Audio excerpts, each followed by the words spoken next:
జరగాల అన్న దాని మీద ఆయన చర్చలు జరుపుతున్నాడట. విధి వక్రించింది, కర్మ రిపీట్స్ అని చెప్పి పెద్ద ఎత్తున సోషల్ మీడియాలో వార్తలు వస్తున్న నేపథ్యం. సోషల్ మీడియాలో ట్రోల్ చేసుకున్న వాళ్ళు కూడా పట్టించుకునే పరిస్థితి ఏడుందండి. ట్రోల్ చేసుకున్న వాళ్ళు ట్రోల్ చేసుకోమని చెప్పండి. ఎవరో పని పాట లేకుండా ట్రోల్ చేసుకున్నంత మాత్రాన ఆ ట్రోల్ చూసి భయపడే పరిస్థితి ఉందంటారా? 40% ఓటు బ్యాంక్ ఉంది. సింహాలు కదండి, మీరు ఎవరికి భయపడరు. మీరు భయపడతారని చెప్పట్లేదు, ఇలా వస్తున్నాయి వార్తలని చెప్తున్నారు. ఈ రోజుకి సింగిల్ గానే ఉన్నాం మేము. అధికారం కోసం వాళ్ళ కాళ్ళు వీళ్ళ కాళ్ళు పట్టుకుని అడ్డదారులు దక్కునే అధికారంలోకి రాలేదు. సింగిల్ గానే గెలిచిన రోజు సింగిల్ గానే ఉన్నా, ఓడినా సింగిల్ గానే ఉన్నా, రేపు అధికారంలో రాబోయే ముందు కూడా సింగిల్ గానే ఉన్నాం. దాన్ని మర్చిపోతే ఎట్లా? ఎస్, జగన్మోహన్ రెడ్డి గారు ఏముంది, ఈ రోజు అందరిని పిలిపించి మాట్లాడుతున్నారు. తప్పేముంది? ఎమ్మెల్సీ ఎలక్షన్ జరుగుతుంది. వాళ్ళకి ఖచ్చితంగా వాళ్ళకి ఏదైతే మెజార్టీ లేకపోయినా సరే, సభ్యుల బలం లేకపోయినా సరే, ఎలా అయినా ప్రజాస్వామ్యాన్ని అపహాస్యం చేస్తూ సంతలో పశువులను కొన్నట్టుకున్న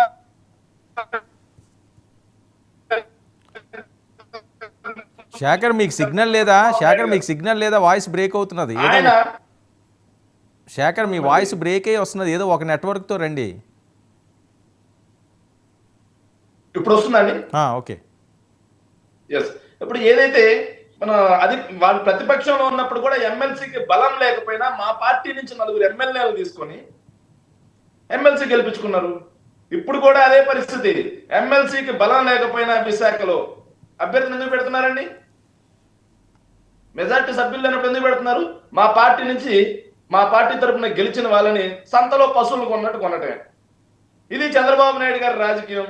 ఇది చంద్రబాబు గారి నైజం అని ప్రజలందరికీ తెలుసు. ఆ సందర్భంగా మా పార్టీకి చెందిన కార్యకర్తల్ని, మా పార్టీకి చెందిన లీడర్స్ ని వీళ్ళందరితో సమీక్షించి, ఎస్ మనం ఈ రోజు ఓడిపోయి ఉండొచ్చు, మనకు భవిష్యత్తు ఉంది, మన ఎమ్మెల్సీని మనం గెలిపించుకోవాలి అని చెప్పేసి జగన్మోహన్ రెడ్డి గారి రివ్యూ చేయడం కూడా అదేదో పాపం అయిపోయినట్టు, అదేదో నేరం అయిపోయినట్టు మాట్లాడుతూ ఉంటే ఆంధ్ర రాష్ట్రంలో రాజకీయాల గురించి ఏం మాట్లాడాలి? ఆయన వచ్చి ఎవరు, మన భీమిలి ఎమ్మెల్యే గారు అయినటువంటి గంటా శ్రీనివాసరావు గారు వచ్చి అద్భుతంగా మాట్లాడారు. భూకుంభకోణం బట్టబయలు చేస్తారంట.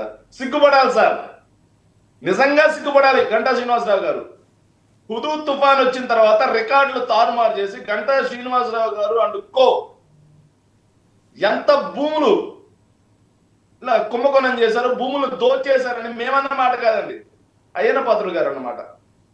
మేమన్న మాట కాదు ఇది. ఈ రోజు స్పీకర్ స్థానంలో ఉన్నటువంటి అయ్యన్న పాత్రుడు గారు ఆ రోజు అన్నమాట, హుదూద్ తుఫాన్ ద్వారా భూ రికార్డులన్నీ తారుమారు చేసి గంటా శ్రీనివాసరావు అండుకో వేల కోట్ల విలువైనటువంటి భూముల్ని విశాఖలో అప్పనంగా దోచేశాడు అని చెప్పి ఆరోపించేశారు. ఆయన వచ్చి ఈ రోజు ఆడ కూర్చొని భూ కుంభకోణం గురించి మాట్లాడుతుంటే ఏం మాట్లాడాలి సార్? ఏం మాట్లాడాలి? భూ కుంభకోణాల వాళ్ళే. అమరావతి అనేది ఈ దేశంలోనే అత్యంత పెద్దదైనటువంటి భూ కుంభకోణం. దాని గురించి విచారణ చేస్తే కోర్టులకు వెళ్ళి గ్యాగ్ ఆర్డర్ తెచ్చుకున్నారు వాళ్ళు. ఏ తప్పు చేయకపోతే విచారణకు ఆదేశించమని చెప్పాలి కదా, కానీ కోర్టులకు వెళ్ళి గ్యాగ్ ఆర్డర్ తెచ్చుకొని మరీ విచారణ నాటించుకుంటారు. ఎన్ని భూములకు కబ్జా చేశారు? కరణాల వ్యవస్థను రద్దు చేసి ఆ కరణాల వ్యవస్థను ఆపేసి వందల వేల ఎకరాలు దోచేసుకున్నటువంటి ముఠా అది. మీకు అవకాశం ఉన్నప్పుడు ఎందుకు బయట పెట్టలేకపోయారండి? మీకు అద్భుతమైన అవకాశం ఇచ్చారు కదా 151 సీట్లతో. ఒక్క నిమిషం.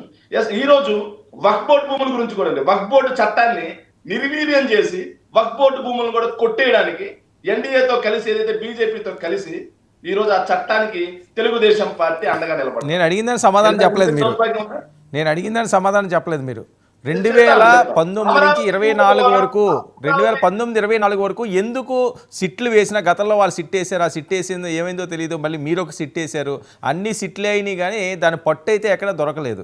ఎందుకు సార్? ఒకటి, వీళ్ళ భూ కుంభకోణం మీద 2019 నుంచి 24 వరకు వైఎస్ఆర్ కాంగ్రెస్ పార్టీ అధికారంలో ఉన్నప్పుడు సిఐడి ద్వారా, సిట్ ద్వారా విచారణ చేయడం జరిగింది. విచారణ చేయడం జరిగిన తర్వాత చర్యలు తీసుకునే పరిస్థితిలో వీళ్ళు డైరెక్ట్ గా కోర్టులకు వెళ్ళి న్యాయస్థానాల ద్వారా గ్యాగ్ ఆర్డర్లు, ఆ విచారణ ఆపండి అని చెప్పించినారు. ఇలాంటి తీర్పులను తెచ్చిన మాట వాస్తవం కదా?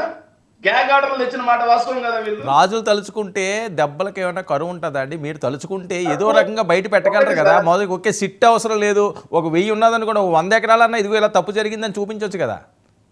సార్ ఒకటి మీకు అర్థమవుతుందా? అమరావతి భూ కుంభకోణమే పెద్ద కుంభకోణం అని చెప్పి దాని మీద మేము తీసుకొచ్చాం. ఆధారాలు తీసుకొస్తే కోర్టు ఆపింది. కోర్టు ఆపిందని మీరు ఎలా చేయగలరు? ఈ విశాఖ మీద కూడా కోర్టులో కేసులు ఉన్నాయా? గ్యాగ్ ఆర్డర్ ఉన్నదా విశాఖ భూముల మీద? 100% ఉందండి.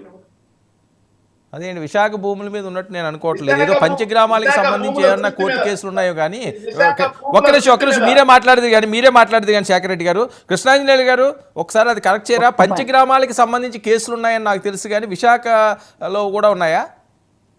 మీరు గమనించండి వర్మ గారు, వైఎస్ఆర్ కాంగ్రెస్ పార్టీ 2019 ఎన్నికలకు ముందు ఎన్నికల ప్రచారంలో ఉత్తరాంధ్రలో గంటా శ్రీనివాసరావుకు సంబంధించినటువంటి భూముల కుంభకోణాన్ని మొత్తాన్ని మేము వెలికి తీస్తామనేటువంటి ప్రచారం చేశారు. చేసిన తర్వాత అధికారంలోకి వచ్చారు. వచ్చిన తర్వాత ఏమైంది? అంతకు ముందే తెలుగుదేశం ప్రభుత్వమే సిట్టేసింది. ఈ శేఖర్ రెడ్డి గారు చెప్పినట్టుగా నా అయ్యన్న పాత్రుడు గంటా శ్రీనివాసరావు ఇద్దరు విమర్శలు చేసుకున్నారు. తెలుగుదేశం ప్రభుత్వమే సిట్టేసింది. సిట్టు ఆల్రెడీ నివేదిక కూడా మొత్తం రెడీ అయిపోయిన తర్వాత తెలుగుదేశం పార్టీ ఓడిపోయింది, వైసీపీ అధికారంలోకి వచ్చిన తర్వాత మరి ఆ సిట్ ప్రకారంగా వీళ్ళు చర్యలు తీసుకోవాలి కదా, తీసుకోలేదు. ఏం చేశారో చెప్పనా? వీళ్ళు మరి వైసీపీ గవర్నమెంట్ సిట్ వేసింది. సిట్టుకు సంబంధించినటువంటి నివేదిక వచ్చిన తర్వాత దాని ప్రకారం చర్యలు ఇవ్వండి. జరిగింది ఏంటో చెప్పనా? ఆ 2 సిట్లలో వచ్చినటువంటి సమాచారాన్ని పెట్టుకొని ఎక్కడ ప్రైవేటు భూములు ఉన్నాయి, ఎక్కడ ప్రభుత్వ భూములు ఉన్నాయి అనేటువంటి దాని మీద మొత్తము వైఎస్ఆర్ కాంగ్రెస్ పార్టీకి సంబంధించినటువంటి వాళ్ళు విజయసాయి రెడ్డి కానీ, వైవి సుబ్బారెడ్డి కానీ, లేకపోతే ఉత్తరాంధ్రకు సంబంధించిన నాయకులు వీళ్ళు వాటిని ఆక్రమించారు అనేటువంటిది ఆరోపణ. అందుకని 2 సిట్లని మొత్తం కూడా దాన్ని ఆ నివేదికల్ని బుట్ట దాఖలు చేసినటువంటి పరిస్థితి ఉంది. ఎక్కడా కూడా కోర్టు గ్యాగ్ ఆర్డర్ గానీ, కోర్టుకు సంబంధించినటువంటి స్టే ఆర్డర్ గానీ లేదు. దీని మీద స్పష్టంగా కావాలంటే వాళ్ళ ఆధారాలతో చెప్పగలరు. శేఖర్ రెడ్డి గారు దాని మీద కోర్టుకెళ్ళి విచారణ ఆపాలి అని చెప్పి తెచ్చుకున్నట్టుగా ఆర్డర్ నా దగ్గర ఉంది. కావాలంటే మీకు పంపిస్తాను. నెక్స్ట్ నా దగ్గర నా ల్యాప్ లో ఉంది. ఇది అధికారంలో ఉన్నప్పుడే నేను చాలాసార్లు మాట్లాడాను దీని గురించి. అధికారంలో ఉన్నప్పుడే మాట్లాడాను చాలాసార్లు దీన్ని.